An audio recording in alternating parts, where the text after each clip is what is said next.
It all started the day Mia Harper found the old stuffed toy in the attic. The attic smelled of dust, dry wood, and forgotten memories. Sunlight slanted through a cracked window, catching floating particles that danced like ghosts in the air. Mia, 17, had been searching for decorations to clean out the old family home before it went on the market. Her parents were eager to move, but she had one last weekend here, a chance to say goodbye to the only place she had really known. Just a few boxes. Her mom had called up the stairs earlier that morning. "Be careful, honey." Mia had climbed into the attic with a flashlight and a notebook, half-heartedly planning to list what to keep and what to throw. Old trunks lined the walls. There were stacks of holiday ornaments, vintage magazines, and bags of clothes no one had touched in years. And then, wedged between broken picture frames and a dusty tin toy truck, she saw it, a plush figure half buried in cobwebs. It had large button eyes that seemed almost wet, a crooked smile sewn with uneven thread, and soft brown fur matted with dust. A name tag dangled from its neck, worn and faded, but she could still make out the name stitched in pale letters. Labubu. Mia's heart skipped. She remembered that name. Labubu had been her favorite toy. Or so she thought. She knelt down and brushed away the dust carefully. The moment her fingers touched the fabric, a faint warmth pulsed through the toy as if it had been waiting. Her mind flickered with childhood fragments. She wasn't sure if they were memories or dreams. She remembered the way Labubu would sit beside her in bed, how its button eyes seemed to glisten in the dark, how it would whisper secrets. "Stay close, Mia," a soft voice would murmur. But then the memories would shift, replaced with blank spaces, gaps where details should be. Her mother never mentioned Labubu, nor did her younger brother when she asked about old toys. Was it all in her imagination? Had she dreamed it up to fill lonely nights? She tucked Labubu into her backpack, planning to show it to her mother later. The attic seemed colder now. That evening, after cleaning and organizing boxes, Mia set Labubu on her bed. It looked harmless under the soft lamp light, but something about its stare unsettled her. Her phone buzzed with texts from friends asking about her weekend plans, but she ignored them. She wanted silence. As the house grew dark, she lay down, turning off the lights. Shadows crept along the walls, stretching like fingers. She pulled the blanket around her shoulders and stared at Labubu on the shelf across the room. For a long while nothing happened. Then, just as she drifted toward sleep, a whisper tickled her ear. "Mia?"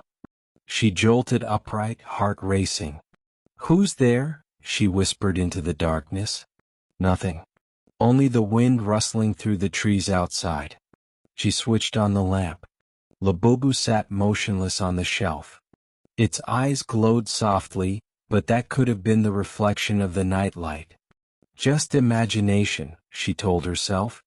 She lay back down, telling herself she had been overtired.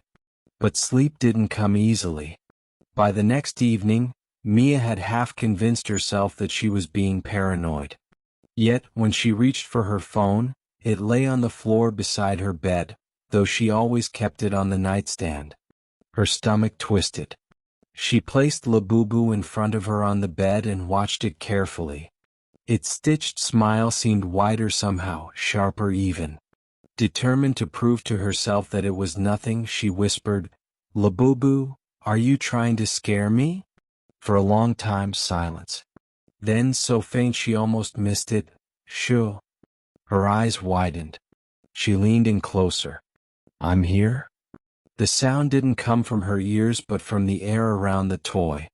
The room temperature dropped and a cold breath brushed her skin. Mia's heart pounded. "Stop, stop it," she shouted. The toy twitched. Labubu's head tilted toward her. She screamed and flung it across the room. It hit the wall with a soft thud and lay motionless. The silence that followed was suffocating. The next morning Mia found something else. At the foot of her bed lay a crumpled scrap of paper. She stared at it, frozen. It was written in childish scrawl, but the words chilled her to the bone. Don't leave me, Mia. I see you. I'm always here. Her hands trembled as she picked it up. No one had been in her room. She checked the windows, all latched from the inside. She checked the hallway, empty. Her mother's door was closed. Mia sat on the bed, paper in hand, staring at Labubu. It smiled. By the third night, sleep abandoned her altogether. She kept checking the clock. At 3:13 a.m., the silence broke. First, the soft rustle of fabric. Then the creak of floorboards. Finally, the unmistakable sound of fingernails scratching against wood. Mia turned on the lamp. Labubu wasn't where she left it. It sat at the foot of her bed. The button eyes shone like black glass marbles. Its smile seemed to stretch impossibly wide. She lunged for it, but it jerked back just out of reach. Her breath caught. It moved toward her.